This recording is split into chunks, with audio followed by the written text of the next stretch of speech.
का अमृत महोत्सव।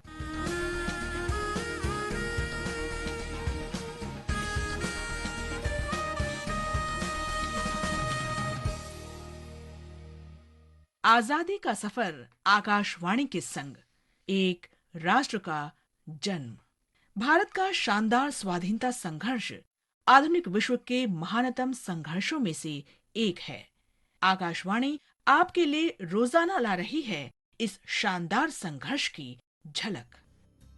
आज की कड़ी में हम बात करेंगे प्रसिद्ध स्वाधीनता सेनानी और जाने माने गांधीवादी नेता कमलापति त्रिपाठी की।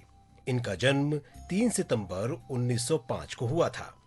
कमलापति त्रिपाठी ने हिंदी समाचार पत्र आज में पत्रकार के रूप में करियर की शुरुआत की और बाद में अपना अखबार संसार निकाला। वे 2 टैबलॉयड अखबारों के भी संपादक रहे। उन्होंने आज के उत्तर प्रदेश और तत्कालीन संयुक्त प्रांत में 1920 में असहयोग आंदोलन, 1930 में सविनय अवज्ञा आंदोलन और 1942 में भारत छोड़ो आंदोलन में हिस्सा लिया, जिसके लिए उन्हें कई बार जेल भी जाना पड़ा। आकाशवाणी से विशेष बातचीत में केंद्रीय गांधी स्मारक निधि के अध्यक्ष रामचंद्र राही ने महान स्वाधीनता सेनानी के जीवन पर अपने विचार व्यक्त किए। पंडित कमलापति त्रिपाठी उत्तर प्रदेश के वाराणसी के उन प्रतिष्ठित, समर्पित और प्रज्ञावान स्वतंत्रता सेनानियों में थे जिन्होंने गांधी विचार से प्रेरित और अनुप्राणित होकर साम्राज्यवाद के खिलाफ संघर्ष किया था। वो लाल बहादुर शास्त्री, राजनारायण आदि तमाम उस समय के जो आजादी आंदोलन के नेता थे, उनके एक तरह से गुरुतुल्य हुआ करते थे। काफी समय आंदोलन के विविध कार्यक्रमों में भागीदारी करके जेल की यातनाएं भी सही, लेकिन गांधी विचार से प्रेरित होने के कारण उन्होंने उदात्त मूल्यों को जीवन में अपनाया था। क्षुद्रता की राजनीति उन्होंने कभी नहीं की। कमलापति त्रिपाठी को संयुक्त प्रांत से संविधान सभा के लिए चुना गया और उन्होंने भारत के संविधान का मसौदा तैयार करने में महत्वपूर्ण भूमिका निभाई। वे इंडिया दैट इज भारत को संशोधित करने को लेकर दिए अपने भाषण के लिए बहुत प्रसिद्ध हुए। उनका कहना था कि अच्छा होता यदि संविधान सभा देश की प्रतिष्ठा और परंपरा के अनुरूप इस वाक्य को संशोधित करती।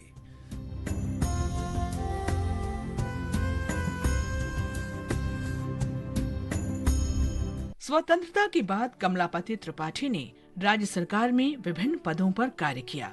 वे 1969 में उत्तर प्रदेश के उप मुख्यमंत्री और 1971 में मुख्यमंत्री बने। उनका कार्यकाल 2 साल तक ही चला। उसके बाद वो 2 बार रेल मंत्री भी रहे। त्रिपाठी बेहद विनम्र, प्रतिष्ठित और सिद्धांतवादी राजनेता थे। पत्रकारिता और हिंदी के लिए पूरी तरह प्रतिबद्ध और समर्पित। वे पत्रकारिता को स्नातक और स्नातकोत्तर स्तर पर पाठ्यक्रम में शामिल करने के पक्षधर थे। 1945 में महात्मा गांधी काशी विद्यापीठ में पत्रकारिता और जनसंचार विभाग की स्थापना उन्होंने ही की थी। वे 1947 से 1948 तक हिंदी साहित्य सम्मेलन के अध्यक्ष भी रहे। बापू और भारत, बापू और मानवता तथा फ्रीडम मूवमेंट एंड आफ्टरवर्ड सहित कमलापति के महत्वपूर्ण कार्य इस बात का प्रमाण है कि उन्हें गांधी जी से कितना अधिक प्रेम था। वैष्णव जन तो तेने कहिए जे पीड़ पराई जाने रे, पर दुखे उपकार करे तोए मन अभिमान नाने रे। पंडित कमलापति सभी के लिए प्रेरणा स्रोत और मार्गदर्शक थे।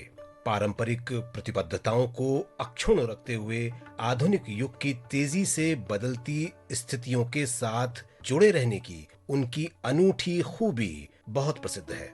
उनका व्यक्तित्व धार्मिक विश्वासों और धर्मनिरपेक्षता का संतुलन और संगम था।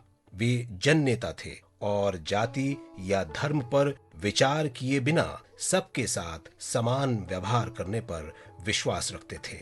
सच्चे राष्ट्रवादी, सिद्धांतवादी नेता, विकास पुरुष और जनोन्मुखी राजनेता के रूप में उन्हें सदैव याद किया जाएगा। आज बस इतना ही। आजादी का सफर आकाशवाणी के संग कल फिर मिलेंगे नई कड़ी के साथ।